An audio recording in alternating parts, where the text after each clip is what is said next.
Start है ना। हाँ। चलिए तो हम लोग सबसे पहले तो आप सबों को सुबह का प्यार भरा नमस्कार। आज हम लोग स्टार्ट कर रहे हैं कांग्रेस सोशलिस्ट पार्टी, लेकिन इससे पूर्व जो है आप लोगों को पढ़ाए थे क्या गोलमेज सम्मेलन, और उसके बाद हम लोग पढ़ाए थे कल के लेक्चर में, रात के लेक्चर में हम लोग पूना समझौता को देखे थे कि गांधी और अंबेडकर के बीच में जो पूना की यरवदा जेल में जो समझौता होता है, जिसे हम लोग पूना समझौता के नाम से भी जानते हैं। और इस समझौता पर आपको पता होना चाहिए कि गांधी जी के द्वारा हस्ताक्षर नहीं किया गया था। तो गांधी जी की तरफ से हस्ताक्षर कौन किए थे? मदन मोहन मालवीय किए थे। कोई दिक्कत नहीं।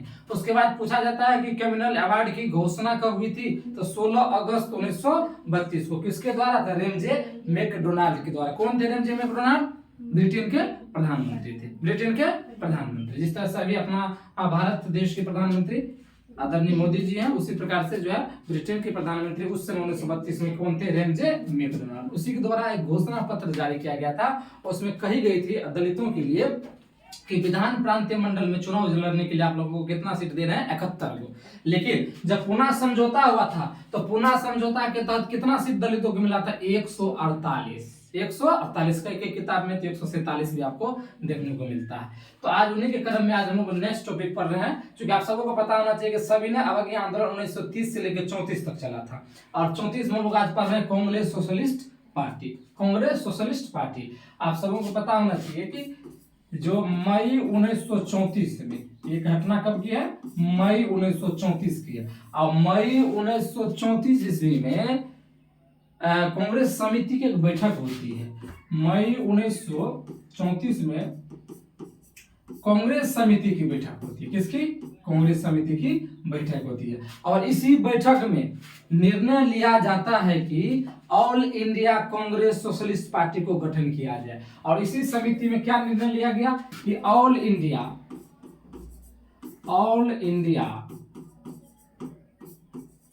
Congress socialist party, all India Congress socialist party, देखते जाना है, इसकी गठन की औपचारिक मान्यता दे दी गई थी। इसका जो गठन होगा, इसके गठन को लेकर जो औपचारिक जो मान्यता है, औपचारिक मान्यता ये दे दिया गया था। औपचारिक मान्यता मिल गया था किसके द्वारा? कांग्रेस समिति के द्वारा मिल गया था। कब? मई 1934 में। यानी पूछा भी जाता है कि all India Congress socialist party का गठन कब हुआ था? मई 1934 में, क्योंकि मई 1934 में ही कांग्रेस समिति की एक अलग बैठक होती है, और इसी बैठक में all India Congress socialist party का गठन करने की बात कही जाती है। और इसी बैठक में इस पार्टी को औपचारिक मान्यता मिल जाता है।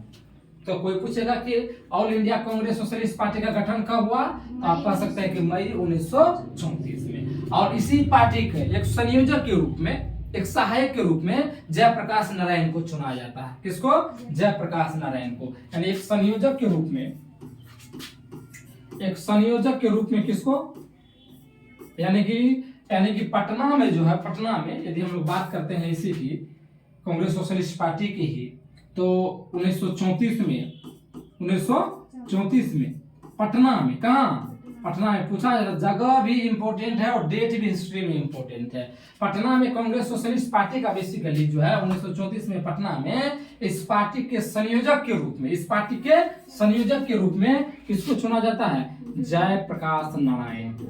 जयप्रकाश नारायण। हालांकि जयप्रकाश नारायण की कहानी हम लोग तो भारत छोड़ो आंदोलन में भी पढ़ेंगे कि भारत छोड़ो आंदोलन के तहत ऑपरेशन 0 आवर चलाया गया था रातों रात, क्योंकि 8 अगस्त 1942 को भारत छोड़ो आंदोलन स्टार्ट होता है। उसके अगली रात यानी कि एक दिन बाद 9 अगस्त को ऑपरेशन 0 आवर चलाया जाता है, और चलाने के बाद कांग्रेस के तमाम बड़े नेताओं को पकड़कर जेल में बंद कर दिया जाता है। तो इसी में एक जयप्रकाश नारायण भी थे भारत छोड़ो आंदोलन में, जिसको पकड़ करके जेल में बंद कर दिया जाता है। ठीक ना? अच्छा, तो जयप्रकाश नारायण इस पार्टी के संयोजक के रूप में भी बने हैं। बाद में जयप्रकाश नारायण को इस पार्टी का जो है, किस पार्टी का? कांग्रेस सोशलिस्ट पार्टी का महासचिव बनाया जाता है। क्या बनाया जाता है? महासचिव बनाया जाता है। तो पूछा भी जाता है कभी कभी कि कांग्रेस सोशलिस्ट पार्टी का महासचिव कौन थे? तो जयप्रकाश नारायण थे। कौन थे? जयप्रकाश नारायण। तो सर ये भी पूछा जाता है कि इस पार्टी के जब संयोजक ये थे, यानी कि महासचिव ये थे, तो अध्यक्ष कौन थे? अध्यक्ष कौन थे? आचार्य नरेंद्र देव, या नरेंद्र देव भी कहीं कहीं लिखा रहता है। आचार्य नरेंद्र देव, ये इसके अध्यक्ष थे, ये इसके अध्यक्ष थे, ये इसके अध्यक्ष थे। यहाँ तक को समझने में दिक्कत नहीं, तो यहाँ तक आप लोग उतार सकते हैं इसको। और कांग्रेस सोशलिस्ट पार्टी के बारे में बेसिकली हम लोग क्या पढ़े कि इसका गठन, बेसिक गठन की बात जो है मई 1934 में जब कांग्रेस कार्यकारिणी की समिति की जब बैठक होती है, तो इस बैठक में निर्णय लिया जाता है कि all India Congress socialist party का गठन होना चाहिए और इसके गठन को लेकर इसकी औपचारिक मान्यता दी जाती है। और जब इसका गठन होता है तो इसके संयोजक के रूप में जयप्रकाश नारायण को इसके संयोजक बनाए जाते हैं। बाद में इसी पार्टी का जो है महासचिव जयप्रकाश नारायण को बनाया जाता है, जबकि अध्यक्ष किसको बनाया जाता है, आचार्य नरेंद्र देव को। उतारिए फटाफट, यहाँ तक उतार सकते हैं आप लोग या स्क्रीनशॉट ले सकते हैं। इसके बाद जब इस पार्टी का गठन होने लगा है तो अलग अलग क्षेत्र से अलग अलग नेता इसमें जुड़ने लगे, अलग अलग क्षेत्र से अलग अलग नेता जुड़ने लगे। और बिहार, उसके बाद आपको बता दें कि जयप्रकाश नारायण जो थे वो पहले बिहार सोशलिस्ट पार्टी के एक सदस्य रह चुके थे। बिहार सोशलिस्ट पार्टी के भी एक सदस्य रह चुके थे। कौन? Jayaprakash Narayan. Bihar socialist party, socialist party. तो इसका संबंध पूछा जाता है कि इससे पहले किस पार्टी से था, तो बिहार सोशलिस्ट पार्टी से। किसका संबंध? जयप्रकाश नारायण का। किसका संबंध? जयप्रकाश नारायण का। हालांकि इस पार्टी का जो गठन जो किसके द्वारा किया गया था तब नहीं, जयप्रकाश नारायण तो इस पार्टी का एक सदस्य था। मान के चलो हम कोई पार्टी ज्वाइन किए, कांग्रेस किए हैं या बीजेपी किए हैं या आरजेडी किए, कोई भी पार्टी हम ज्वाइन किए हैं तो उस पार्टी को हम नहीं बनाया है, उस पार्टी के जो राष्ट्रीय अध्यक्ष थे वो बनाए होंगे। तो मान के चलो इस पार्टी के यानी कि बिहार सोशलिस्ट पार्टी के अध्यक्ष एक सदस्य थे। कौन? जयप्रकाश नारायण। लेकिन इस पार्टी का गठन किसके द्वारा किया गया था? नहीं, गंगा शरण सिंह। किसके द्वारा? गंगा शरण सिंह के द्वारा किया गया था। राम वृक्ष बेनीपुरी भी थे और गंगा शरण सिंह के द्वारा पूछा भी जाता है। गंगा शरण सिंह, ये इंपॉर्टेंट है। गंगा शरण सिंह, उसके बाद राम वृक्ष बेनीपुरी, राम वृक्ष बेनीपुरी। अभी ना है कि आप खाली गांधी के बारे में पढ़ रहे तो हर चीज का गठन गांधी जी करेंगे, जरूरी नहीं है।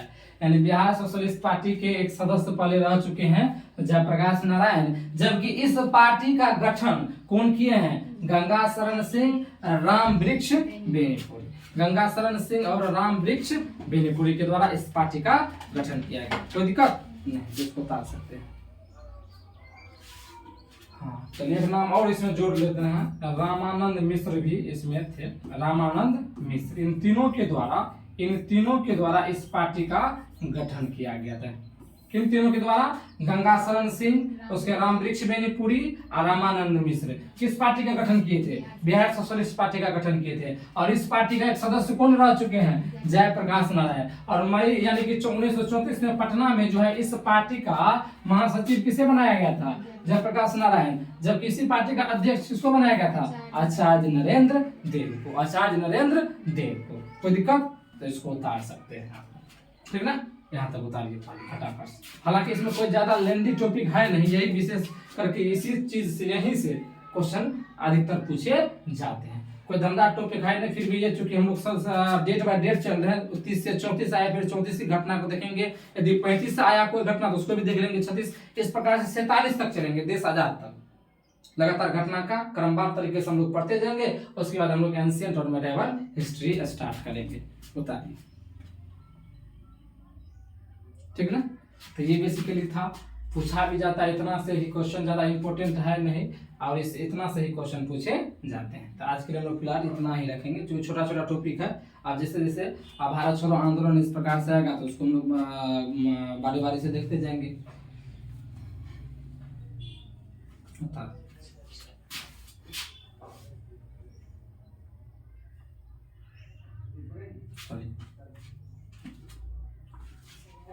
हालांकि जयप्रकाश नारायण को आप सबों को पता होना चाहिए कि लोक नायक की उपाधि से भी सम्मानित किया जाता है इसको। और दूसरे किस नाम से?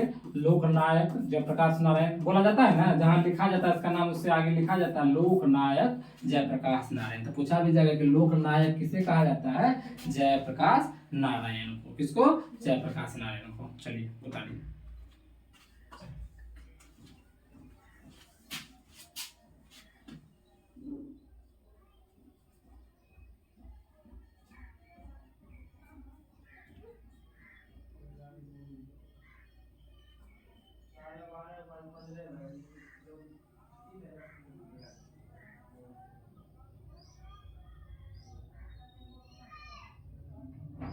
ठीक ना।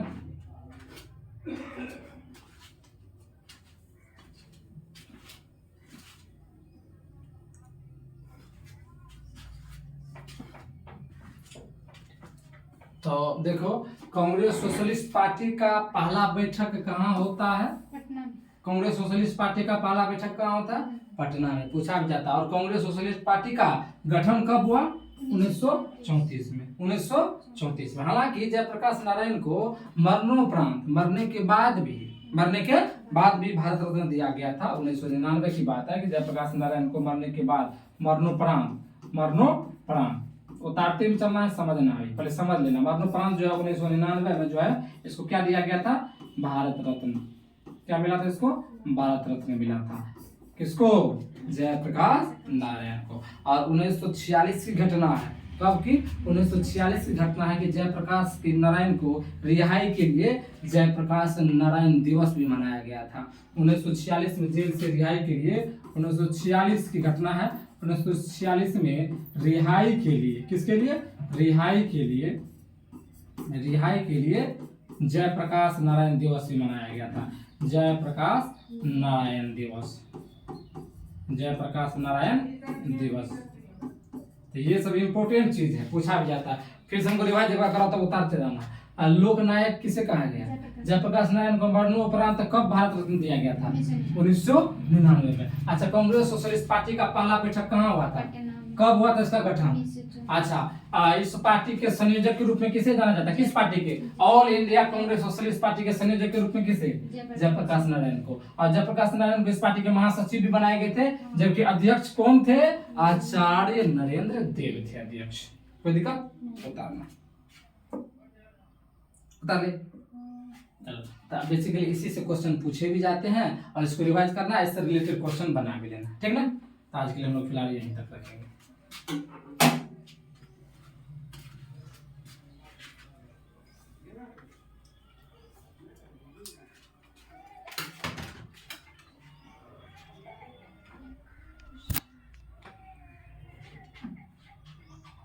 गुस्सा